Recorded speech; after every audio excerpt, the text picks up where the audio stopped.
Hi friends, মহুয়াজ ব্লগে তোমাদের সবাইকে স্বাগত। আশা করি তোমরা সকলেই ভালো আছো। আমিও তোমাদের কৃপা এবং ভালোবাসায় খুব ভালো আছি। আজ তোমাদের সাথে শেয়ার করছি গত রবিবারের দুপুরের ভ্লগ।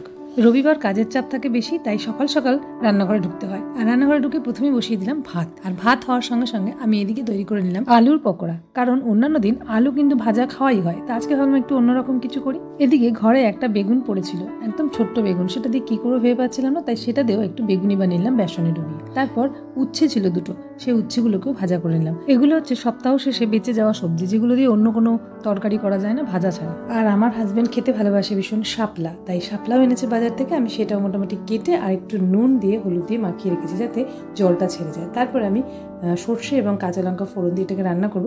অনেকে মাছের মাথা দিয়েও করে, চিংড়ি মাছ দিয়েও করে, যার যেটা ভালো লাগে। তো আমি আজকে এমনি প্লেনই করেছি, সেটাও খেতে খুব ভালো লাগে। আর এরপরে করবো আমি একটু চিকেন। আর চিকেনটা অলরেডি এনে দিয়েছে আমাকে।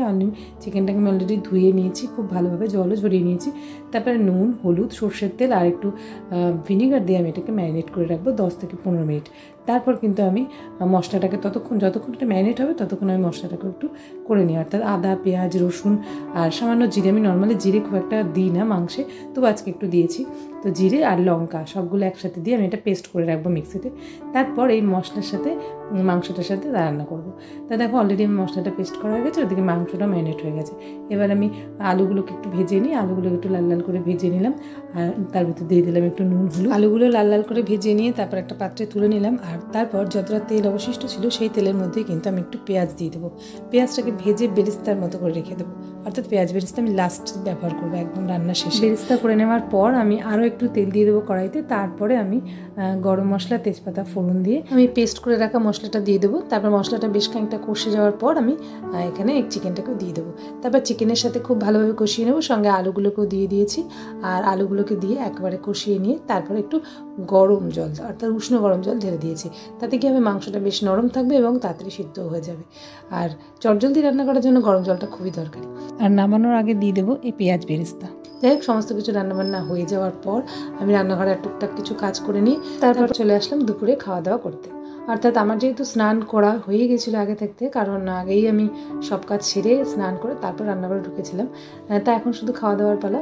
তারপর চলে আসলাম খাওয়া দাওয়ার জায়গায় এবং প্রথমেই আমার হাজব্যান্ডের থালাটা গুছিয়ে দিলাম। তোমরা দেখে নাও কেমন হয়েছে। আর যেহেতু রবিবার দিনকে খাওয়া দাওয়া করার পর একটু তো বিকেলবেলা টিউশন নেই আমার, তো সেই হিসেবে আমার একটু রেস্ট, কোথাও হয়তো বেরোতেও পারি অথবা আমি একটু রেস্টও নিতে পারি। তো যাই হোক, দেখা যাক কী করা যায়। তো যাই হোক, খেতে বসে গেলাম। ব্যাস, খাওয়া দাওয়া করার পর আজকের ব্লগটা এই পর্যন্তই। আর রবিবার দিনকে আমার ঠিক এরকম কেটেছিল দুপুরবেলাটা। তোমাদের কেমন লাগলো আমার সম্পূর্ণ ব্লগটা অবশ্যই জানাতে ভুলো না। যদি ভালো লেগে থাকে তাহলে অবশ্যই লাইক আর সাবস্ক্রাইব করে আমার চ্যানেলের পাশে থেকো। আর ফেসবুক থেকে দেখলে অবশ্যই ফলো করে দিতে কিন্তু ভুলো না। যাই হোক, দেখা হচ্ছে নেক্সট ব্লগে। ততক্ষণ সবাই ভালো থেকো। তো টাটা।